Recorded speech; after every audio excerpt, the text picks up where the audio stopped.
Drew, I just arrived at the hotel for the trip. Oh, it's you. Are you enjoying yourself so far? How's the place? Yeah, I'm absolutely loving it.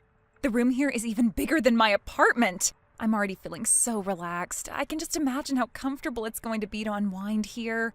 It's funny, but family trips are nice, of course, but, trips with my close mom friends have their own special vibe. It's such a different kind of fun and relaxation.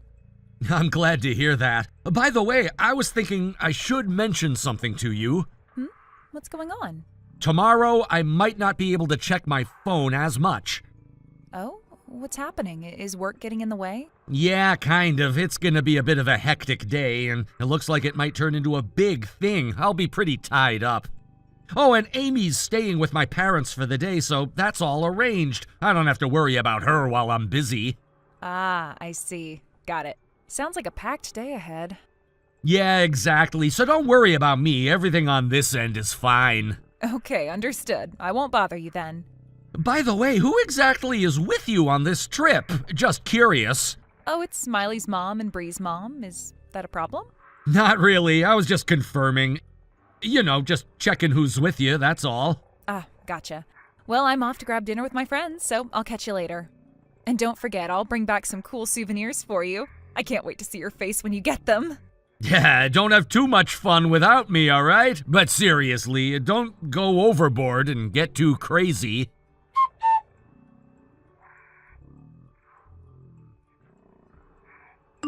Drew, I'm home. I just got to the station. Welcome back!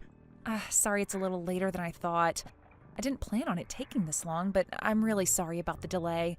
By the way, I was wondering, could you come pick me up? I've got a ton of luggage, and it's kind of too much for me to handle on my own. You have that much stuff with you? Yeah, well, you know me. I can't resist buying souvenirs. I kept thinking, oh, this one's perfect. And that one too. Now I've ended up with more than I can carry, and it's kind of a mess. I'm sorry, but I might have had a bit to drink before I realized the time. Wait, seriously? Yeah, it's just this thing I do after a bath, I usually have one drink to unwind. It's just part of my routine, and I didn't think much of it. But then after I had it, I realized, oh no, I might be late. I totally get it. I mean, I ended up running late too, so it's no big deal. You know what? I'll just grab a taxi and head home myself. You don't have to worry about it. Sorry about that. I feel bad, but thanks for understanding.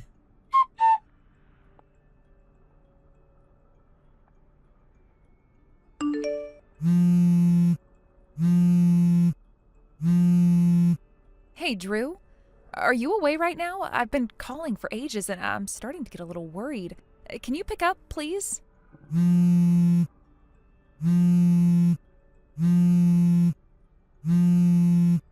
I can't hear the phone ringing from inside the house. Did you put it on silent or set it to vibrate?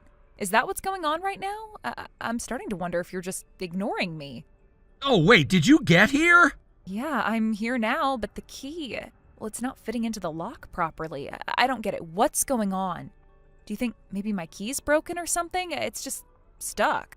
Wait, hold on. I didn't mention this to you, did I? I actually moved yesterday.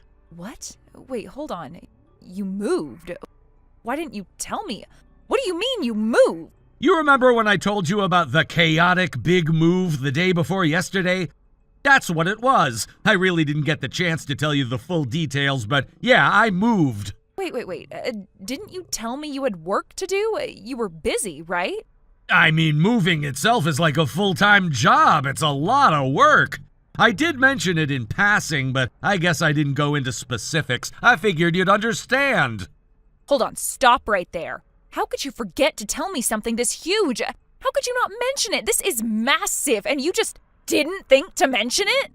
Even if this is some weird surprise, it doesn't make sense to do something so big without giving me a heads up. It's just not right. A surprise? Well, now that you mention it, I suppose calling it a surprise would make sense, but wait, that's not the point. This isn't just a surprise, it's a huge change. What is going on with you? What are you even trying to pull here? Okay, fine. What's the new address? Where are you living now? Tell me now so I can come to see you. Don't leave me hanging here. I've had enough of this uncertainty. I'm really ready to just rest. No, I'm not gonna tell you. What? What do you mean you're not going to tell me? Are you serious right now? Why are you being so difficult? I don't think you're getting it. Wait. No, now I get it. You're hiding something, aren't you? You're seeing someone else. What are you talking about? Are you seriously going to accuse me of something like that? You're cheating on me, aren't you? This whole move, everything you've done, it's all so you can live with her, isn't it? Some woman you've been hiding from me? Why do you always jump to such conclusions? Seriously, where is this coming from? Because, Drew, how else can I explain this? Who is she? Who's the one you've been sneaking around with? I need to know. Hold on a second. Just because you think this way doesn't mean I'm doing the same thing. You can't just assume that. What? Are you saying that I'm the one cheating? Are you saying that I'm the one who's been unfaithful? That is completely absurd. That's not true. Ah, I get it now. So this isn't about cheating, it's an affair? What? Yeah, it's not technically cheating, but it's an affair, isn't it? If someone who's married goes and has a relationship with someone else, it's called an affair. I'm just saying that's a much more fitting term for what's been going on. Wait. Hold on. What are you even talking about? Actually, this trip you went on, it's literally a textbook example of what an affair looks like. You can't even pretend that wasn't what it was. What? A 2-night, 3-day trip, huh? Was that fun? It must have been quite an exciting time for you, right? So much fun while I was left in the dark. Hold on, wait, you've got to be kidding me. Oh, wait, I know. I hate it when I speak vaguely, don't I? Fine, I'll be clear this time. Let's stop playing games. Listen, you've been seeing someone else. Bry's father. That's right, Eleanor's husband. You didn't think I knew? This whole trip was timed perfectly for when Eleanor was going to visit her parents, wasn't it? And you brought Miley along, who's also been having an affair with her boss. What a nice little double affair trip you two planned. What the hell? Who told you these things?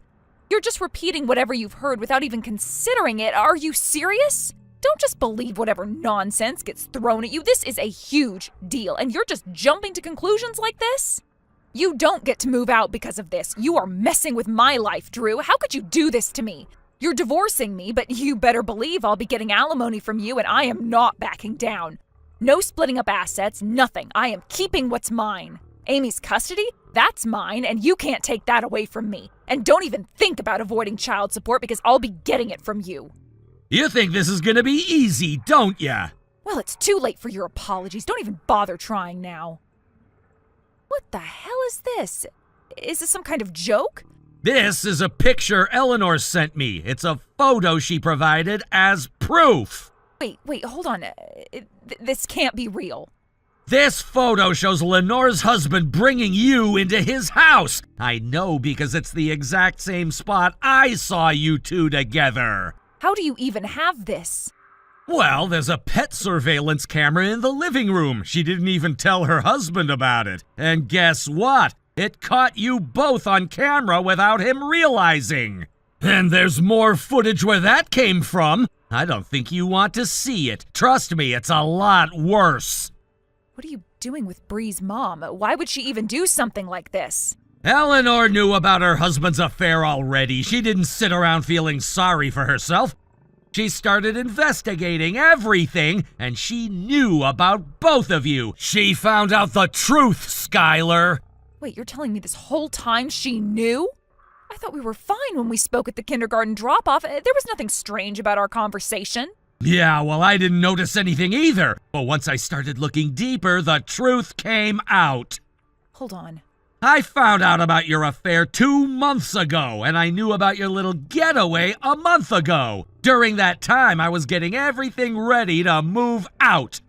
Just so you know, I've already told my work about this. I've been straight with them, so whatever happens from here on, you're not going to be able to keep things the same. You'll be kicked out of here. Wait, so you've been planning this all along, and you didn't even tell me?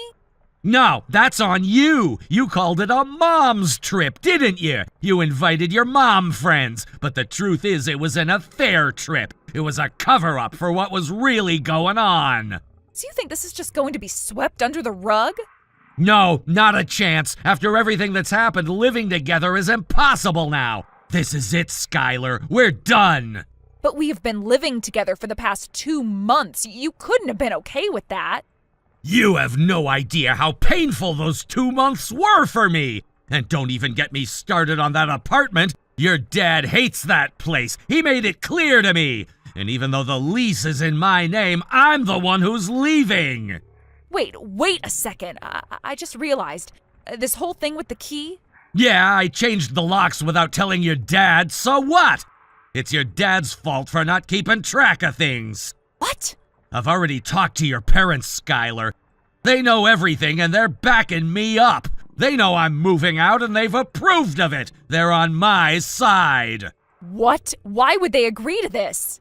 When I told them about your affair, they were devastated. They even apologized to me. Now they're supporting everything I'm doing. But this doesn't make sense. As for the move, I didn't hide anything. I just told them I was leaving while you were away. The idea to change the locks was your dad's. He wanted to make sure you couldn't just waltz back in here without facing what you've done.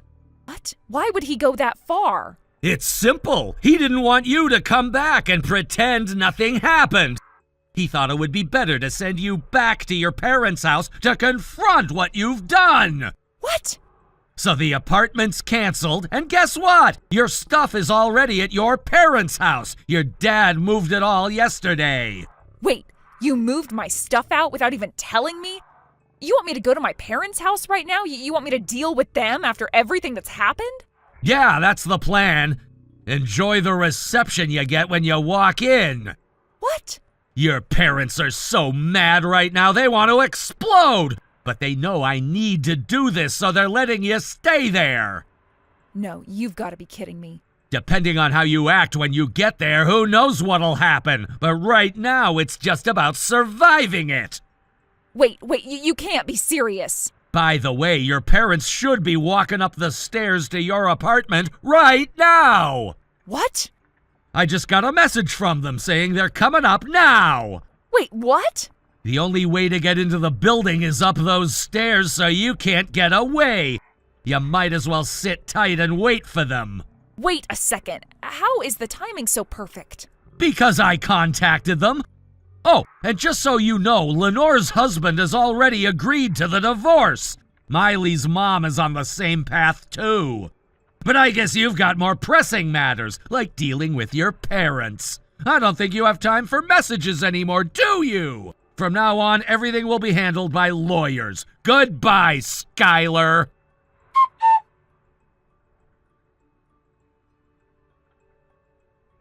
The discussions surrounding our divorce progressed more smoothly than I initially expected. I had prepared myself for a lengthy and contentious battle, especially over the custody of our daughter. But surprisingly, things didn't turn out that way. I thought for sure that custody would become a major point of contention. However, a few unexpected revelations changed the course of the conversation.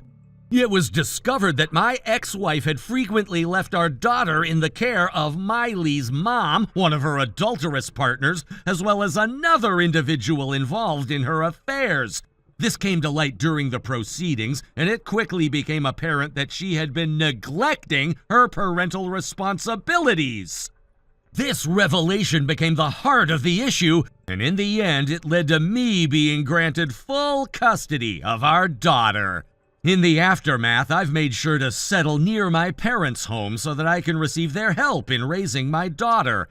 They've been an invaluable support system, especially considering the circumstances.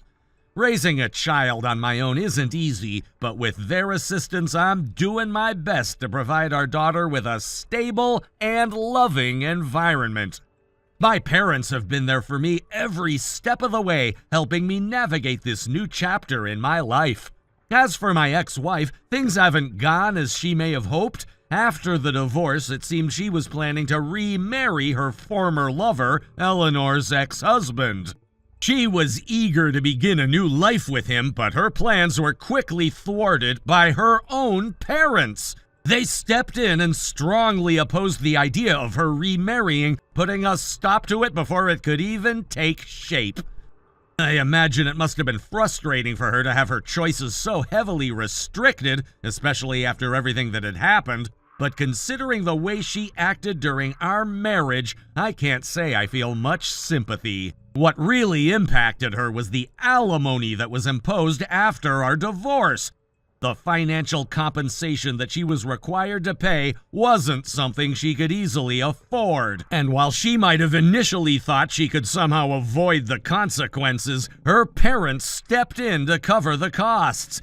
In doing so, they ensured that she couldn't escape her obligations. It seems like she's now living under the watchful eye of her family, repaying the money she owes by working at a relative's business. The arrangement isn't ideal, but it's the situation she's in for now.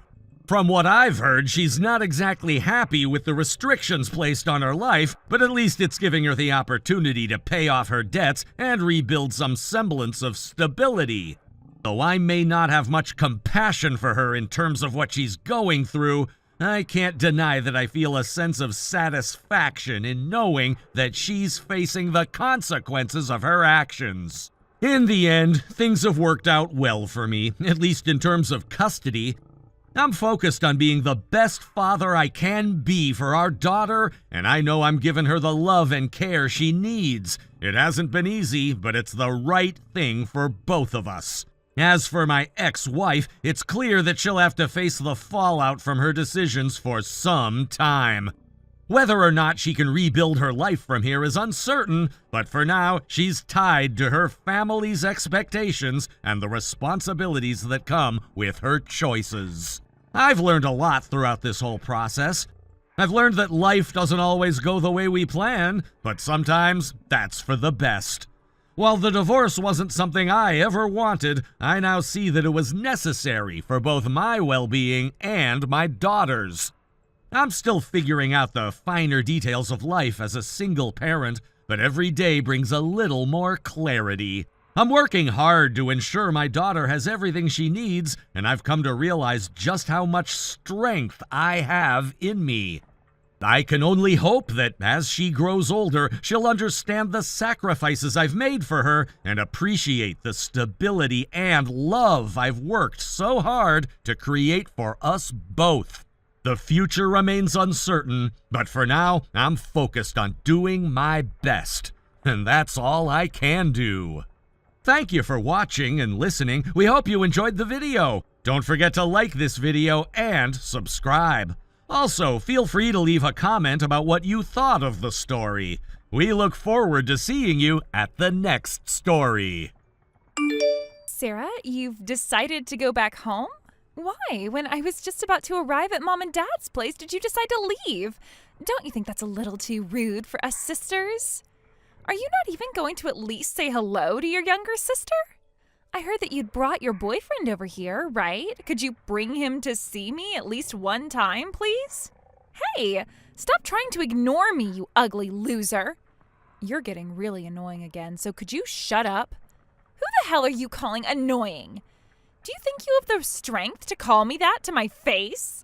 Maybe you're just pissed at me still because of how ugly you turned out. Now, hurry up and answer your little sister properly. I'm still on the road driving home, but I've pulled over at a gas station to fill up, so I guess I can talk to you now.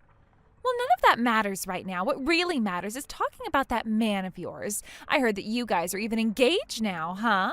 Why do you think it's okay to not introduce him to your sister and just go home?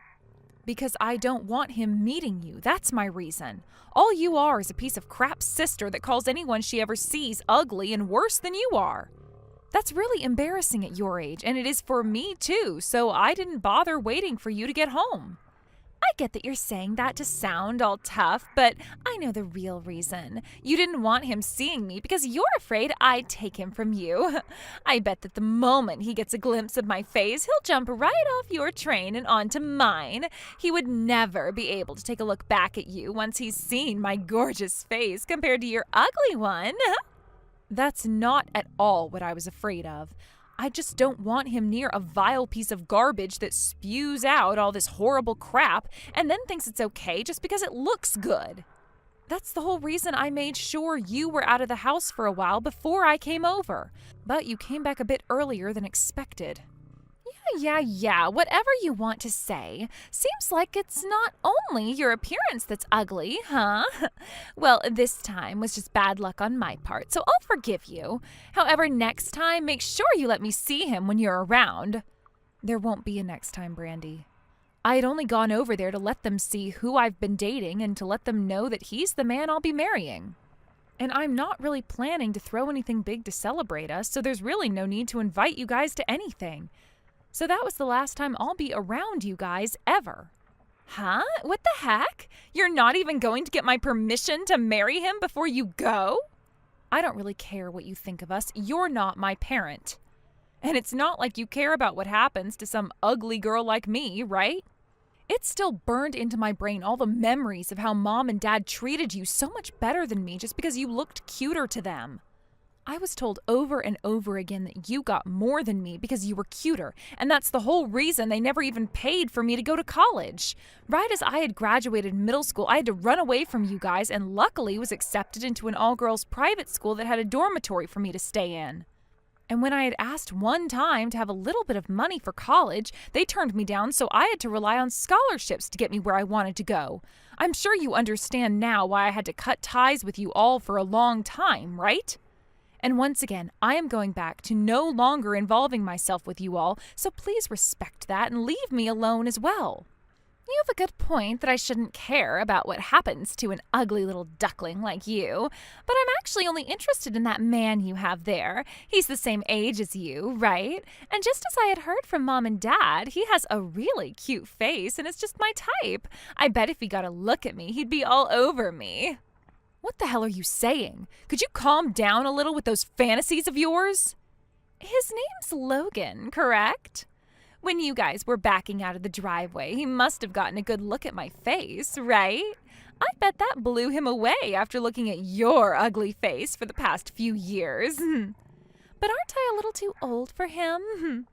I bet that he's regretting ever getting engaged with trash like you. I doubt that. And Logan told me that he wasn't interested in you when he got a glance. I think all of that is in your head and in your head only. Or could it be that you're just trying to avoid the inevitable here? Well, he sure is a great-looking man. That face is perfect for me. He graduated from Harvard, right? And is now working for a very large bank, right? He has literally everything that I need in a man. Yet he's going to waste all of that on some lost cause like you. Oh, that poor thing. I'd really love to show him what a real woman can do for him. Excuse me? What the heck, Brandy? I bet I could even get away with getting him to do as I say. He's going to be younger than me in the relationship, so I could act like a dominating sister at times. So what do you think about me marrying him for you? I'd really like it if you handed him over to me soon. What? Have you completely lost your mind now? Is this what it looks like when a middle-aged woman hasn't found a man in years that will love her? I'm telling you that his face is my type, and he's going to have a really successful future. I guess I've just been caught in his net. And when it comes to family, it should be the younger sister getting married first, right? Compared to a run-down-looking girl like you, I should be the one with a man wrapped around her. No, what the frick? That's not going to happen. I hate to have to bring this up, but didn't you only graduate from high school and with awful grades at that? You even had to retake a year, and when looking for work, you went through 3 different jobs before you finally gave up. And you're 9 years younger than I am, making you close to 25 right now.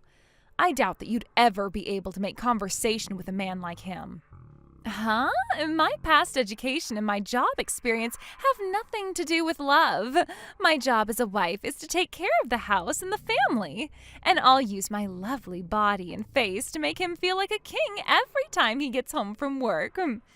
I also have that big sister vibe that a lot of younger guys are into nowadays, so I don't need an education or a job. You'll do the chores and raise a family. You will? All I've seen from you is staying in your room and laying around all day while Mom and Dad still care for you.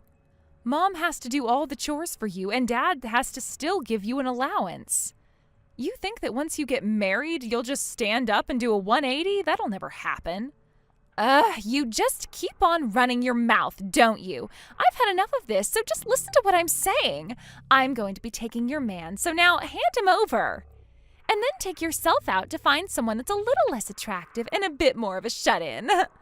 I have no idea why you think you can talk to me like this still. I knew for a long time that you had something wrong with you, but I'm starting to wonder if you're even human. You're so freaking weird that I can barely even begin to think of any comebacks with you. Do you really think I enjoy listening to some strange alien talk to me in another incomprehensible language? I'd watch what you're saying, Sarah, because both Mom and Dad are going to be on my side here. Huh? They always let me do anything I want, no matter what it is. I already asked them, and they said that one of their daughters would still be getting married, so nothing would change, and that with me being married to him, it'd make a ton more sense since my beauty matches his. So that Logan is going to be marrying me. I'd hurry up and give up on him so that you can start looking for someone a little less attractive. What the hell is wrong with you all? Do you think that Mom and Dad would really do that? Stop talking out of your butt and go away.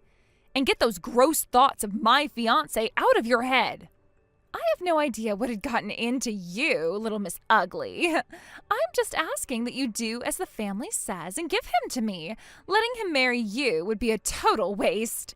I bet he would also love to be with a woman like me anyway, so you both get back in your car and come back here for the handoff. He's my fiancé after all. My little Logan. I'm gonna vomit. Listen, Brandy, Logan has been reading all of this conversation, and he says he wants to have a word with you. I'm going to let him speak with you now.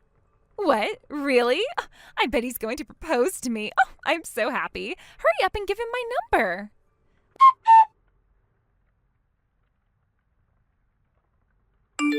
Nice to meet you. I'm glad to be able to marry your younger sister, Sarah, and my name is Logan Bohr. Well, nice to meet you as well. We just got to meet only a little while ago, huh? I'm Sarah's younger sister, Brandy, and I look forward to marrying you. Well, my fiancée is Sarah. You have no relation to me besides being my fiancé's sister, so please stop what you're doing.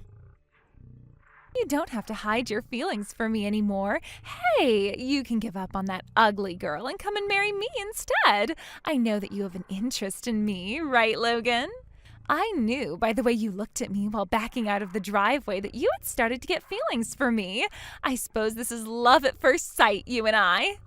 I'm not enjoying listening to these jokes. I had only been looking at you to understand who Sarah's sister really was. And about that love at first sight, unlike you, I didn't feel such a thing while looking at you. The person I'm going to marry is Sarah. Are you really all right marrying someone as ugly as her? You don't have to keep our love for each other a secret anymore. If you didn't know, she's always looked that bad ever since she was born. If you marry that kind of a girl, you'll end up with ugly children as well.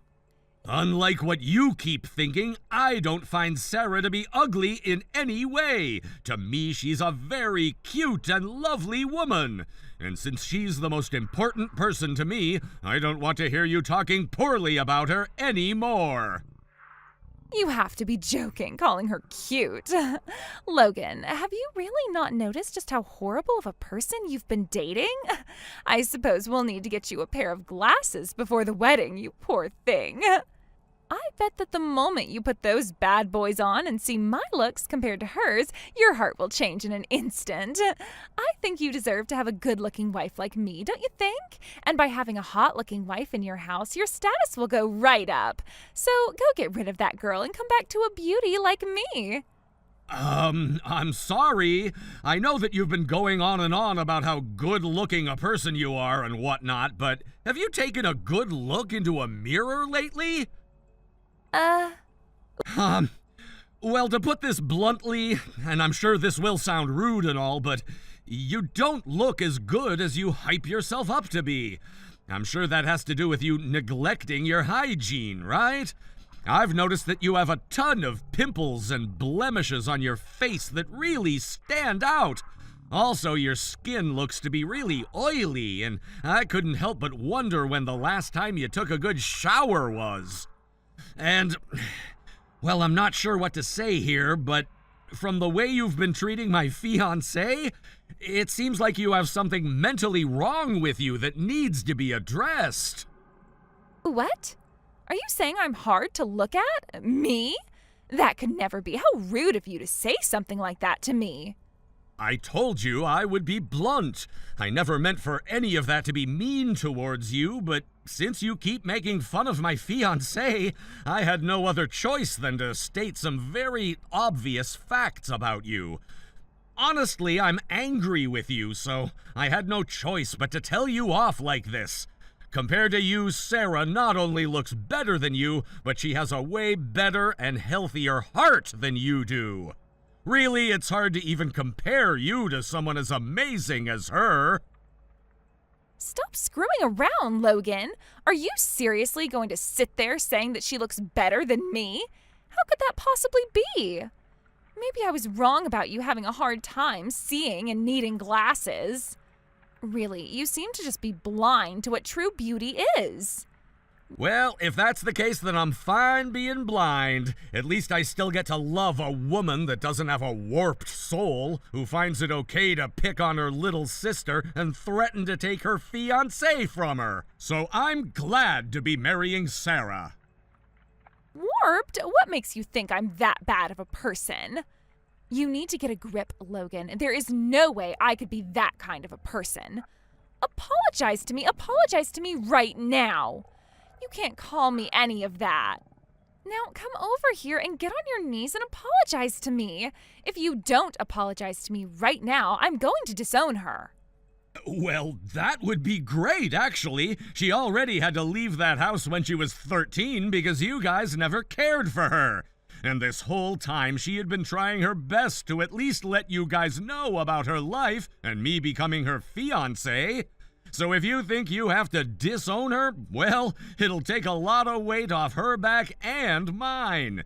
And she's already told you that she no longer wants you guys around her anymore, so this is just perfect. Also, I plan to take great care of Sarah as she becomes a part of my family. So you won't need to worry about how she's doing anymore. What? What is wrong with you? What are you thinking? You'll be stuck living with an ugly witch for the rest of your life, you know, and she's going to be cast out by her family. Why is any of that okay with you? Because unlike you, she is a very beautiful adult that has succeeded in many things on her own. She doesn't even need to rely on a man like me to function and can do all she needs to on her own. And that's what makes me love her so much. So compared to you, she's a perfect woman. What? And as a final note, I have never in my life dreamed of marrying an ugly, unkempt, and unemployed woman. I'm gonna bring the girl of my dreams into my family in a few months, so while I'm busy enjoying my dream come true, go ahead and do whatever you want. And don't you ever show your pimples and oily face around us again. And make sure to let your parents know what I've said here as well for me. Anyway, I hope to never see you again.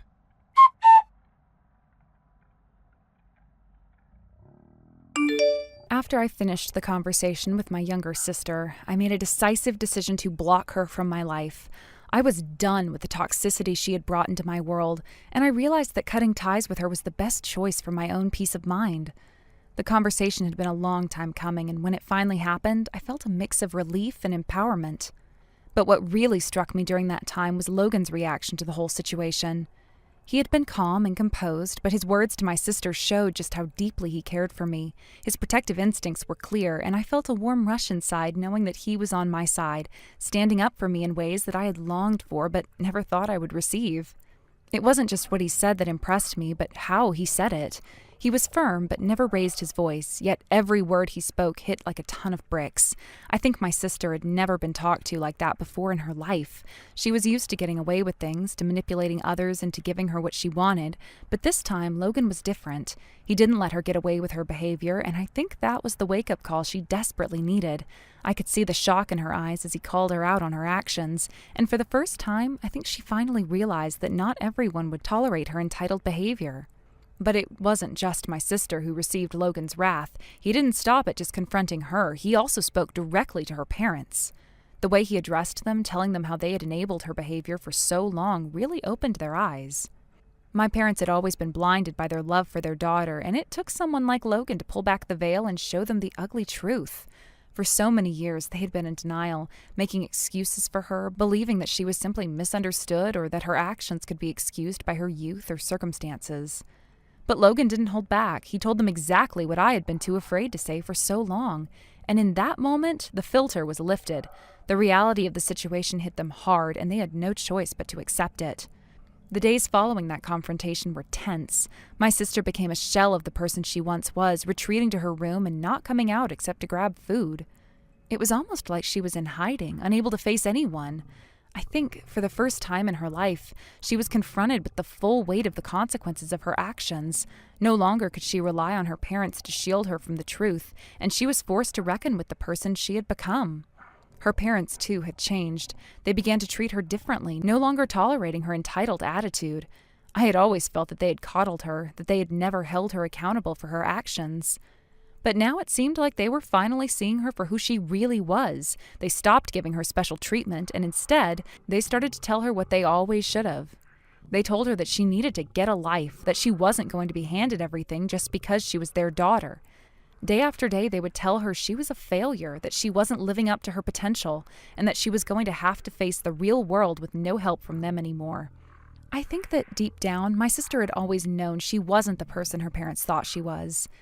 The entitlement, the spoiled behavior, it was all a defense mechanism. She had never been forced to confront the truth about herself, and now that she was, she didn't know how to handle it. It's hard to change when you've been given everything for so long and never had to work for anything. Eventually, Brandy reached her breaking point. After hearing her parents tell her that she was worthless and a failure every single day, she snapped. She told them that she was beautiful, that she didn't need anyone's validation, and that she would show everyone how amazing she truly was. With that, she decided to leave home and try to find a modeling job, convinced that her looks alone would be enough to open doors for her. Unfortunately for Brandy, the world didn't work the way she expected. She visited agency after agency, but each one turned her away. Her looks alone couldn't make up for her lack of self-awareness, her poor attitude, and the arrogance she carried with her. I'm sure when she walked into those agencies, the people behind the desks must have been amused by her confidence. But I can imagine they saw through the facade. It wasn't just the fact that she didn't take care of her health that made her unattractive to others. It was the bitterness and insecurity that radiated from her every time she spoke. Her rotten heart and inability to accept criticism or rejection only made her even more unappealing. It didn't take long for Brandy to realize that her dream of becoming a successful model was never going to happen. After being turned away from every agency, she had nowhere else to turn but back to her parents. But this time, things were different. When she returned to their house, they told her she was no longer welcome. They had finally reached the end of their patience, and they made it clear that they would no longer support her. They told her that she had to face the consequences of her actions and that it was time for her to figure things out on her own. With nowhere else to go, Brandy was forced to leave her parents' home and live on the streets.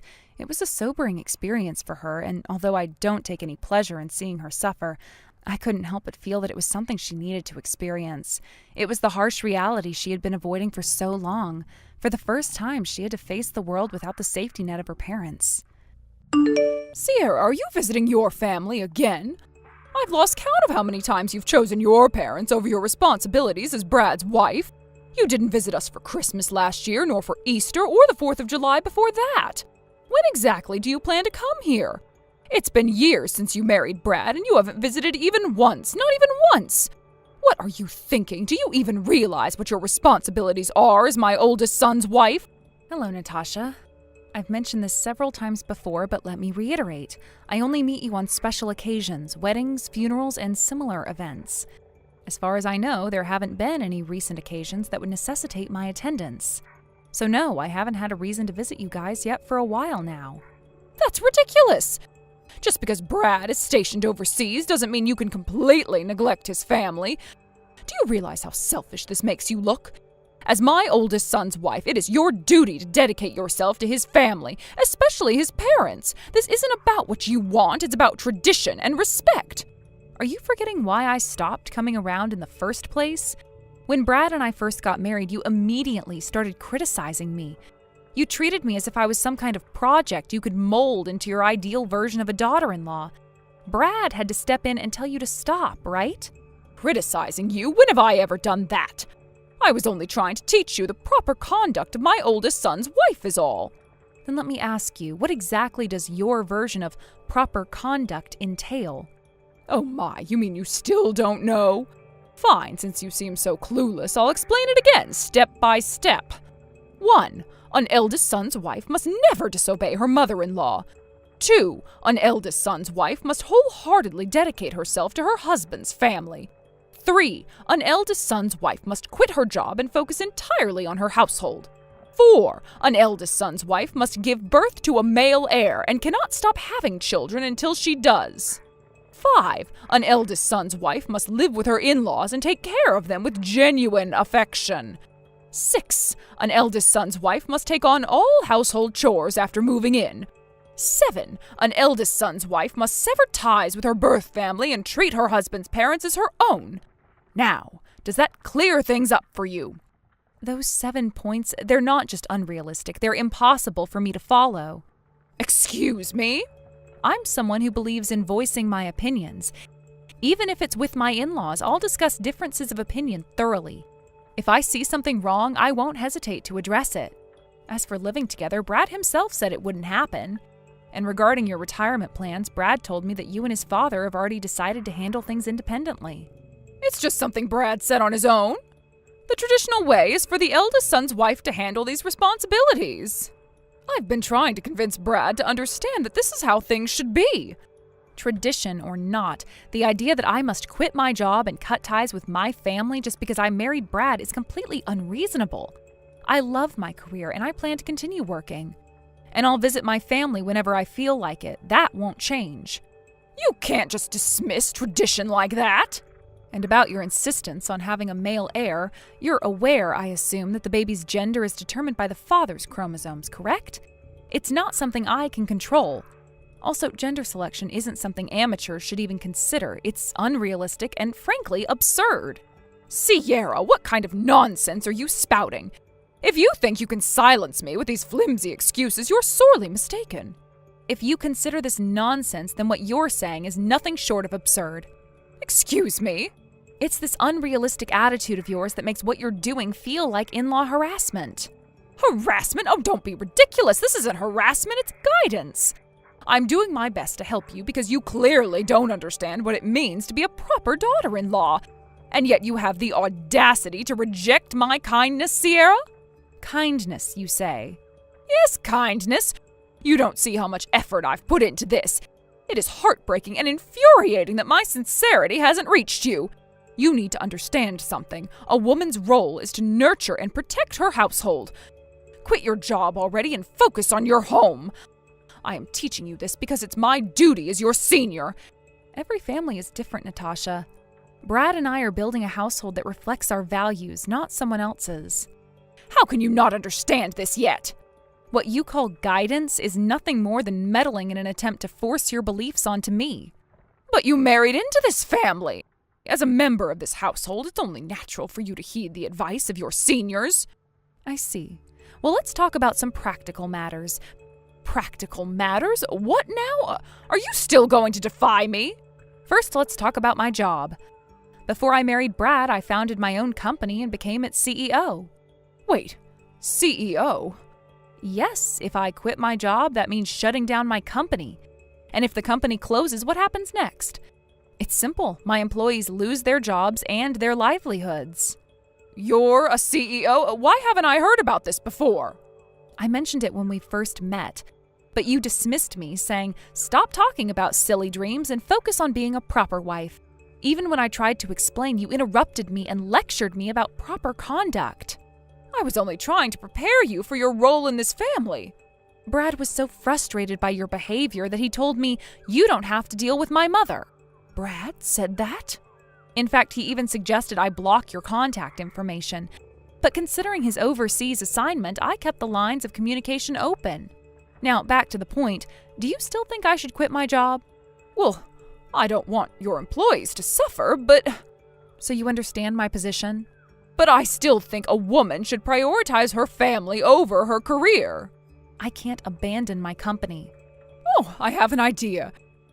You can keep the company running and focus on your home. What's your suggestion? Hand over your CEO position to Brad. Excuse me? If Brad takes over your role, you can finally focus on being a proper wife. That's not how it works. Our fields are entirely different.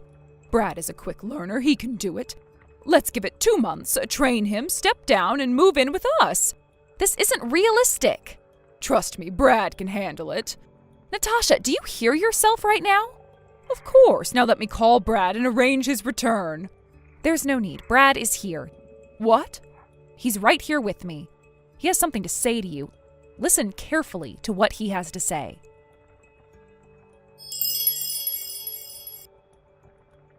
Brad, when did you return to the U.S.? Yesterday. Yesterday? Goodness, why didn't you inform me beforehand? Do you have any idea how shocking it is to find out so suddenly? You could have at least sent me a message. It wasn't planned in advance, Mom. The return was a last-minute decision due to some personnel changes. This time it's just a temporary trip for meetings at the head office. I'll head back to my overseas post the day after tomorrow. That said, starting next month I'll officially move to a domestic position. Oh, I see. Well, in that case, you should submit your resignation to your current company as soon as possible. What? Resign? Why? You read the messages I exchanged with Sierra earlier, didn't you? Then you should already know you're going to take over as CEO of Sierra's company in 2 months. So you need to leave your current job right away and focus on preparing for that transition. Mom, are you serious right now? Do you even understand what you're saying? Of course I do. No, you don't! Mom, I've worked my entire life to get where I am now. Do you remember how hard I worked to land a job in my current field? It's not just a job to me. It's something I've been passionate about for years. And now you're telling me to quit without any regard for what this job means to me? But Brad, think about it. You'd be a CEO. That's a once-in-a-lifetime opportunity. You'd earn a much higher income than you do now, and it would provide a sense of financial security for your father and me as we get older. Mom, Dad has already told me he has no intention of relying on us financially. He's planning to move into a retirement home when the time comes, and he doesn't want to be a burden on us. Oh, that's just your father being stubborn. I'll talk to him and convince him otherwise. No, Mom, there's no need for that. I support Dad's decision, and it's something we've both agreed on. What are you saying, Brad? I'm saying I've had enough of your meddling. You've been imposing your outdated views on Sierra from the start without ever listening to her side of things. And now you're trying to involve me in your absurd plan to take over her company? It's beyond unreasonable. Oh, but listen to me. No, Mom, you need to listen for once. Do you even know what kind of business Sierra runs? Well, not exactly. I only found out she was a CEO earlier today. Exactly. You've known her for years now, and yet you've never bothered to understand what she does because you've been too busy dismissing her accomplishments. Let me spell it out for you. Sierra's company operates in a highly specialized field. Most of the employees are skilled professionals with years of training and expertise. Highly specialized? What does that mean? It means her business requires a deep level of knowledge and technical skills. You can't just hand the reins to some random person, especially someone like me who has zero experience in that field. Running her company isn't as simple as you think it is, Mom. But surely, with enough training. No, Mom, it's not something you can just train for in 2 months. Sierra built her company from the ground up, and it's an extension of her skills, her vision, and her leadership. It's not the kind of thing that can be transferred to someone else, especially not on such short notice. Well, what exactly does her company do? I'm not telling you. Knowing you, you'd probably show up at her office and start interfering with her employees. Interfering? I would never. Yes, you would. And Sierra doesn't need that kind of stress right now. She's already dealing with enough thanks to your constant pressure. But Brad, she's the eldest son's wife. She has responsibilities to this family. Responsibilities? Mom, Sierra has gone above and beyond to show you respect, even when you didn't deserve it. She's tolerated your demands and tried to maintain a polite relationship with you, but you've done nothing but criticize her and push her into a mold that doesn't fit who she is. I was only trying to teach her the proper role of a daughter-in-law. No, you weren't. You were trying to control her. And guess what? Sierra isn't the kind of person who'll let herself be controlled. She's strong, independent, and capable. That's why I married her, and that's why she's decided to block your number from now on. Block my number? What are you talking about? The only reason Sierra hadn't blocked you before was because she didn't want to make it difficult for me to stay in touch with you while I was overseas. But now that I'm back, there's no need for her to put up with your nonsense anymore. You can't be serious. She is completely disregarding her role as the eldest son's wife. I won't allow this. Mom, stop. You don't get to allow or disallow anything. Sierra isn't a servant, and she's not obligated to follow your outdated ideas of what a daughter-in-law should be. But, Brad... No, I've had enough. Until you take responsibility for your actions and realize how much hurt you've caused, I'm not coming home either. Brad, don't be ridiculous. This isn't ridiculous, Mom. It's the result of your behavior.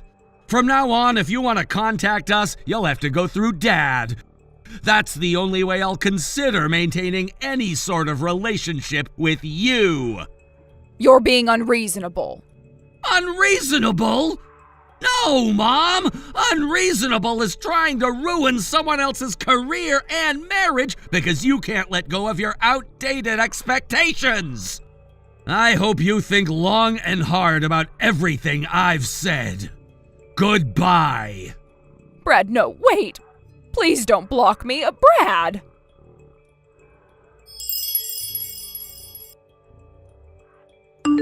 After Brad's report, my mother-in-law was scolded by my father-in-law. However, true to her nature, she refused to change her opinion and remained steadfast in her stance. The truth was, there had been a long-standing disagreement between them regarding how they would handle their retirement years. Their visions for the future had never aligned, and this clash had been brewing for quite some time. It wasn't just a matter of minor differences, it was a deep-seated issue that had caused tension for years. But what happened next, however, was the turning point that neither of them had expected. In the heat of the moment, after a particularly heated argument, my mother-in-law decided to take a drastic step. She had been feeling increasingly unsupported and frustrated, and in a fit of anger, she pulled out a signed divorce form that had been prepared in secret. It was a last-ditch attempt to exert control over the situation, hoping that my father-in-law would change his ways if he were faced with the consequences of a divorce. However, her plan backfired. Instead of begging her to reconsider, my father-in-law took the opportunity to free himself from the years of stress and strife that had defined their relationship. The very next day, he took the signed form to the local government office and submitted it. My mother-in-law, who had been expecting a more dramatic confrontation, was left utterly stunned. What she had intended as a threat had quickly become an irreversible reality. There was no turning back now. She realized that her impulsive decision had effectively ended her marriage, and she was left with nothing but regret. It was a harsh wake-up call for her, and one that she wasn't prepared for. As soon as the divorce was official, the reality of the situation sank in. My mother-in-law had to leave the house where she had lived for so long, no longer able to stay in her marital home. She began scrambling for somewhere to go. It didn't take long for her to decide that her only option was to move in with us, my husband Brad and me. Without consulting us first, she sent over a shipment of her belongings, as though we had already agreed to take her in. This move, while bold, was also incredibly presumptuous. We were caught completely off guard by the unexpected arrival of her possessions. Brad and I stood there in shock as the delivery truck unloaded boxes of her things on our doorstep. There had been no warning, no prior discussion. She simply assumed that we would accommodate her without considering how this would affect our lives. We had our own routine, our own space, and the idea of suddenly opening our home to her felt overwhelming.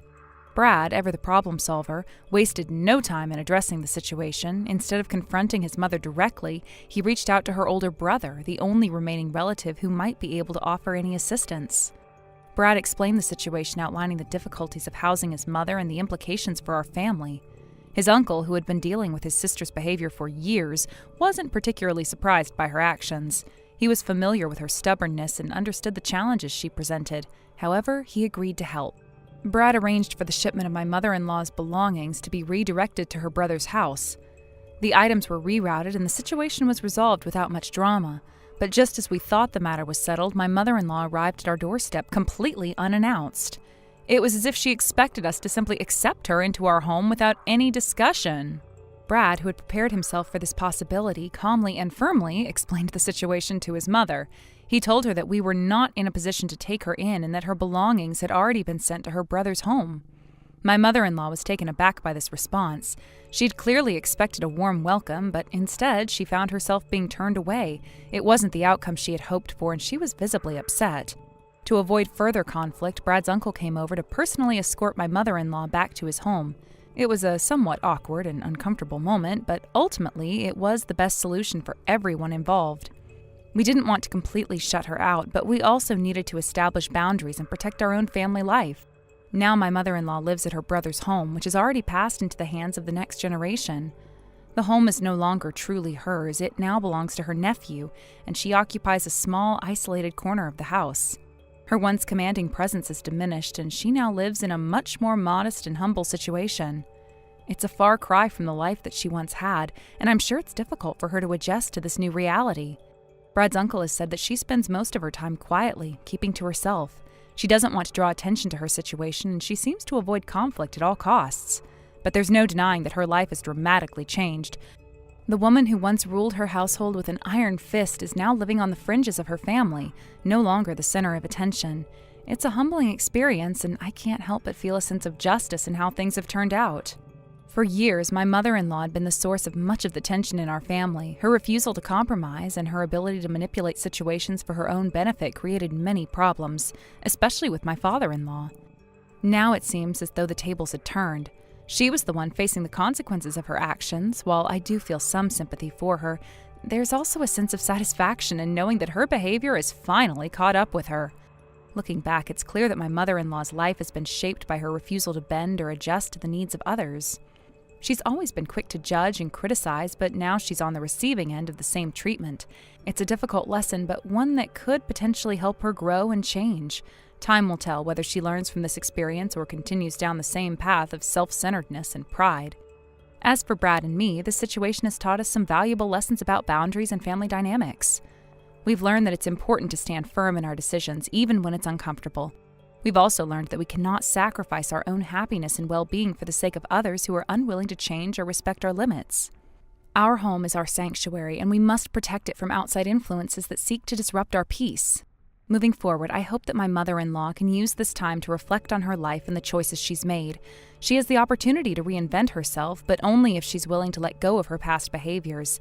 It's not an easy path, but it's the only one that will lead to any sort of redemption. Whether or not she takes that path remains to be seen. For now, Brad and I are focused on our own future, one that is free from the drama and tension that has so often plagued our family. We've built a life together, and we intend to protect that life. We've learned how to set boundaries and how to deal with difficult family situations in a way that preserves our own happiness. In the end, life has a way of evening the score. My mother-in-law's story is a reminder that actions have consequences, and sometimes the things we do come back to haunt us. While it's hard to watch anyone go through a difficult time, it's also important to remember that we all reap what we sow. My mother-in-law's downfall was a direct result of her own choices, and now she must live with the consequences. Brad and I are moving forward with our lives, undeterred by the challenges that have come our way. Our relationship has grown much stronger through adversity, and we've learned the importance of staying true to ourselves. This experience has taught us that no matter what happens, we must always prioritize our own happiness and well-being. This experience opened my eyes to how important it is to be firm in our decisions, even when it feels uncomfortable or difficult. For a long time, I feel like I've had to accommodate everyone, especially family. But now I understand that in order to protect what Brad and I have built together, we must prioritize our needs. After all, we're the ones living our lives, and we can't let anyone disrupt the happiness we've worked so hard to achieve. As for my mother-in-law, I can't say I feel much sympathy for her anymore. Yes, I acknowledge that she's going through a difficult time, but her own actions have led her to this point.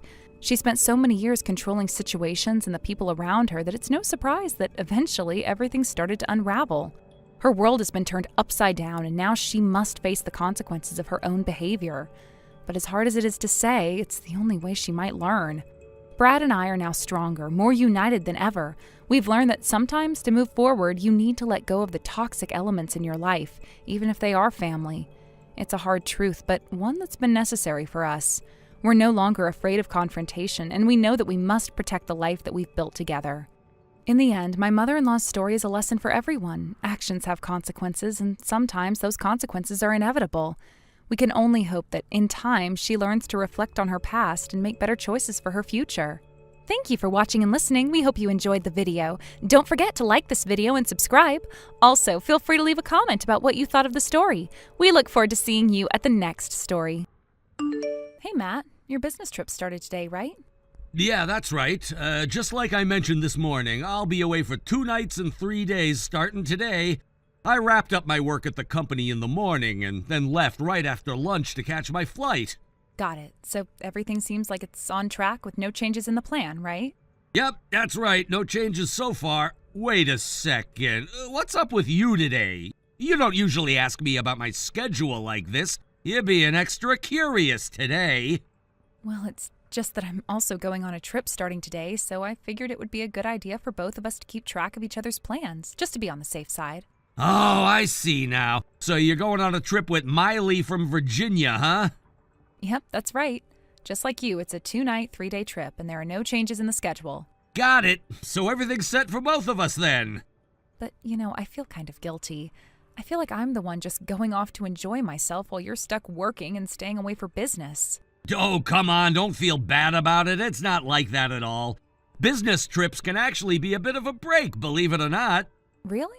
I wouldn't think of it as a break. I thought they were all about work.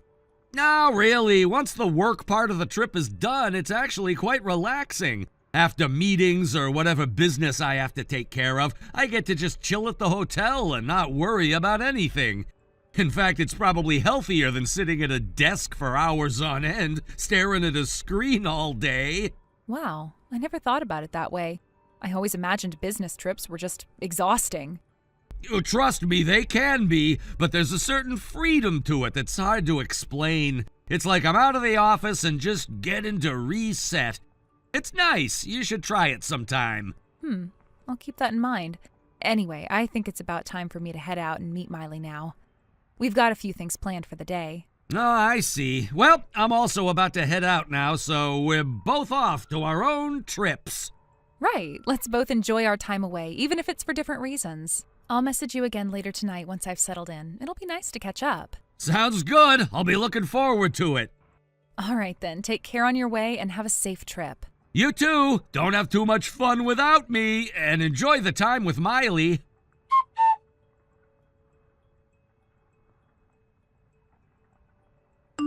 Matt, how's it going on your side? I just finished work and checked into the hotel for my business trip. Man, I'm exhausted. So tired. Work can really drain you, huh? Yeah, it really does. What kind of work did you have today? Just a normal business negotiation. I can't go into too much detail since it's about company matters, but we were finalizing details with the other party about the next contract renewal. Oh, wow. You traveled all the way there just to handle a contract renewal? That's pretty intense. Well, this is with one of the most important clients for our company, so it's kind of a must. It's also a bit of a courtesy call, you know? Got it. By the way, your company seems pretty generous. Huh? I mean, allowing one employee to stay in a suite that cost hundreds of dollars per night for a business trip? No, that's not how it is at all. Sure, in big cities or tourist destinations, it's okay if the price is a bit higher. But even then, it's usually around $100. The trip isn't to a big city or tourist spot, so the prices are pretty reasonable. So you're saying New York City isn't a big city or a tourist spot? Wait, what? Actually, I just checked into the hotel where you're staying for your business trip. What? But you were supposed to be traveling with Miley.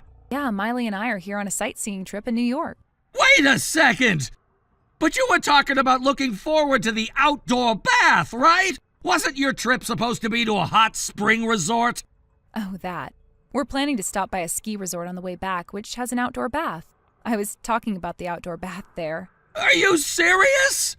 So, I guess you figured out what's really going on now, right? What? What do you mean?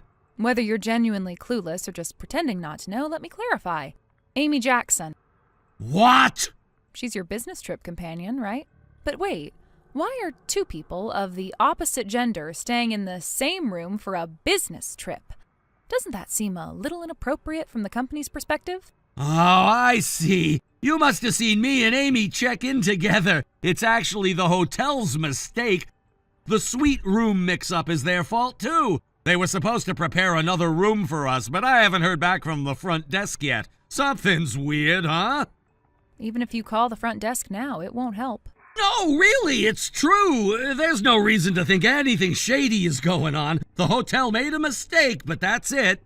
It's not a hotel mistake. You booked the room from the start with the understanding that you and Amy would stay in the same room, right? And it was Amy, the little princess, who requested the suite. How do you know that for sure? Because I've got proof. What? Haven't you figured it out yet? Figured out what? This is the same hotel we stayed at when we were in college with our club, remember? Oh, yeah, I remember that, but so what? I'm glad you liked the hotel, but maybe it would have been better to do a little more research beforehand. What are you talking about? You still don't get it? Well, there should be a hotel brochure in the room. Go ahead and open the page with the innkeeper's greeting. Fine. What is this even about? Look on the table. Just go ahead and check it out. Fine. Okay, I'm looking at it. Wait a minute. The innkeeper? It's Miley? That's right. Miley's the innkeeper here now. Wait, hold on. When we came here last time, the innkeeper was a woman in her 40s or 50s, wasn't it? That was the previous innkeeper, Miley's mother. Her health worsened recently, so Miley married the head chef at the hotel and took over as the innkeeper. Seriously? And by the way, the hotel's owner is Miley's father. When I was in charge of the club's trip reservation, that's why I knew how things worked. Wait a second. Does this mean that the reason we got free dessert and drinks back then? Yep, that was a gesture from Miley's father. Now, let's get to the current situation. When you booked the twin suite for your stay, it was Miley who handled your call. Wait, seriously? At the time, she was in work mode, so she avoided personal topics, but you were on the phone saying, "We'll be staying as a married couple." So Miley must have assumed you were coming with your wife. She even reached out personally to recommend some spots. When she found out what was really going on, your affair came to light, and, well, here we are. No way! So let's continue. Amy, your affair partner, is the only daughter of one of the company's executives, right? What? You looked that up too? Well, of course, since my husband is having an affair, it's only natural I'd find out everything. So it's all out in the open now? That's right. So what are you going to do about it? I don't care. I love Amy. So just divorce me already. That was fast, huh? Say what you want. Amy's beautiful, elegant, and pure. Most importantly, she's the daughter of the company president. She's way better than you. Now that you mention it, you've always liked the elegant, refined characters in games and movies, haven't you? Yeah, that's true. Amy is like a real-life version of the ideal, refined woman I've always dreamed of. I see. Well, let me get back to the point. I do want a divorce, but just to make sure you're aware, you know you'll be the one paying alimony, right? Of course. Well, then I'll be asking for it, and I'm assuming you've got the money to pay? Well, of course. Like I've said, Amy's the daughter of a company president, and she's the only child, so if we get married, I'll become the next president. This company's way bigger than the one I'm working at now, so paying alimony will be no problem at all. It's like I'm hitting the jackpot. I'm gonna be living the dream just like those stories in games and movies. This is my lucky break. I can't let it slip away. Wait a second. Do you not know? Not know what? The heir to that company is actually their nephew. What? Yeah, it seems he's already set to take over as president next year. What? Nephew? Yep. And by the way, Amy already has a fiancé, and there are multiple men courting her. You're just one of her playthings. What? You're lying, right? This can't be true! Oh, you didn't know all this, huh? How cute. Wait, does this mean I can't become president? Well, that's right. But I don't think you should be shocked about that right now. Wait, there's more! Amy's father is furious about your affair with his daughter. He actually called your company and canceled the business relationship. What? He said, I refuse to do business with a company that has such irresponsible employees. No way! That's company confidential! There's no way they could leak that! So you must have no idea what you're talking about! You're just making up stories! Well, you see, we're here now. Amy's father is right here with us. What? I had already planned to confront you with the affair, and when I told him about it, he insisted on coming to finalize things here today.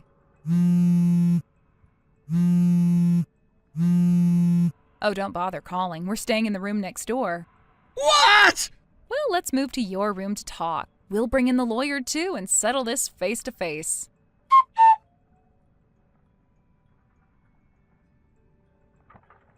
Right after this, we barged into the suite where Matt and Amy were. The door swung open and the atmosphere immediately shifted. It felt almost surreal as we entered the room where the two of them had been, not just living out their own private drama, but making decisions that would affect all of us for the rest of our lives.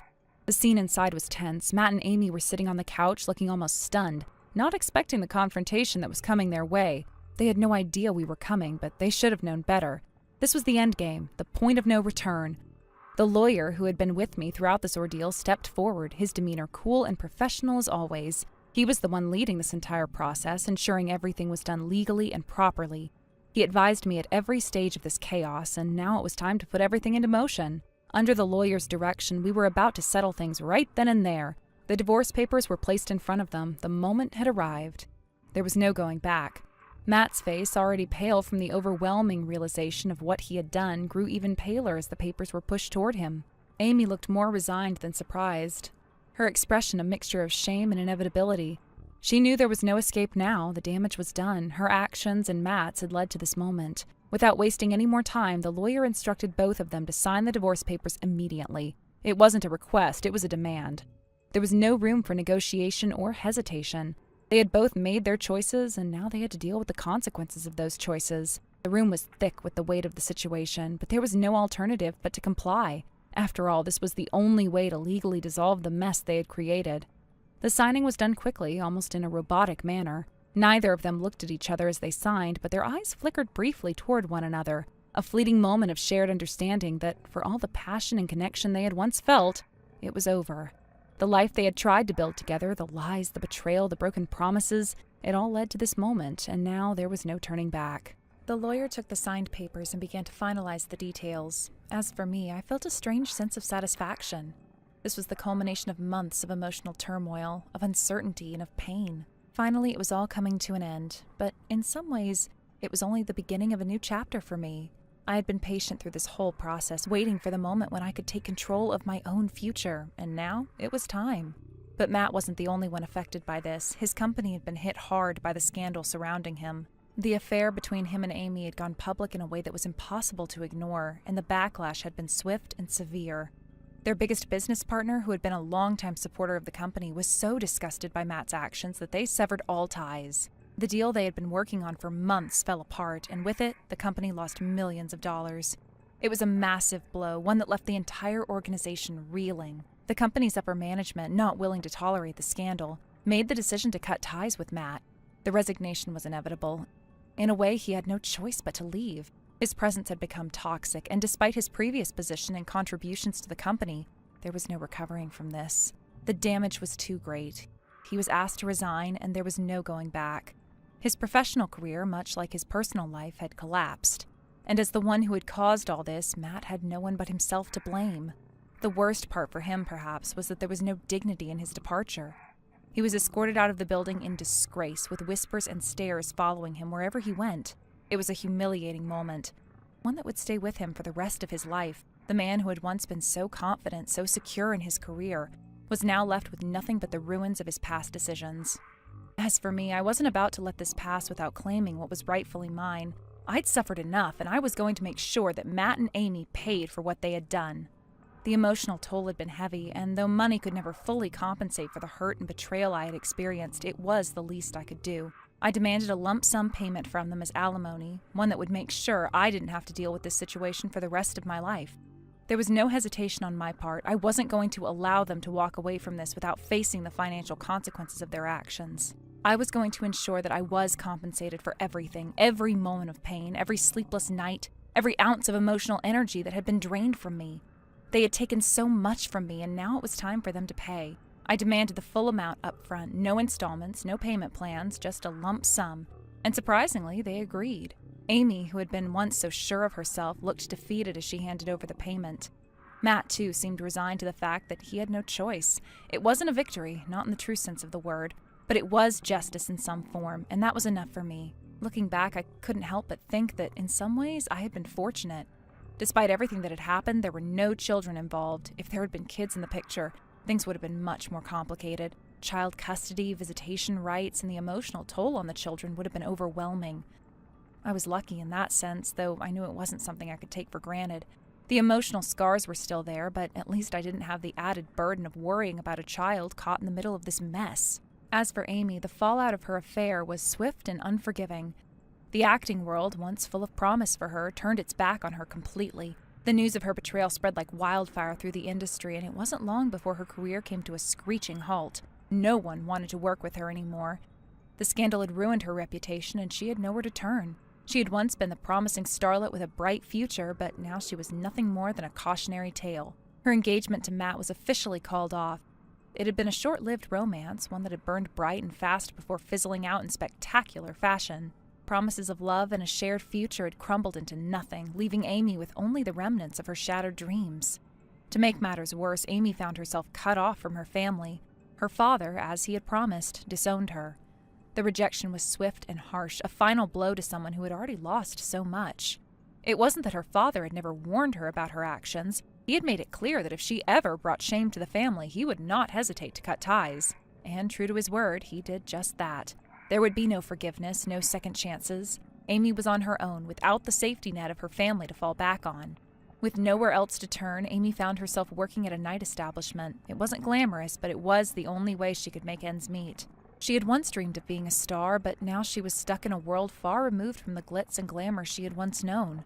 The work was difficult, and it wasn't long before the reality of her situation set in. She had no choice but to keep pushing forward, even as her dreams of stardom slipped further and further away. As for Matt, after everything had fallen apart, he retreated back to his family home.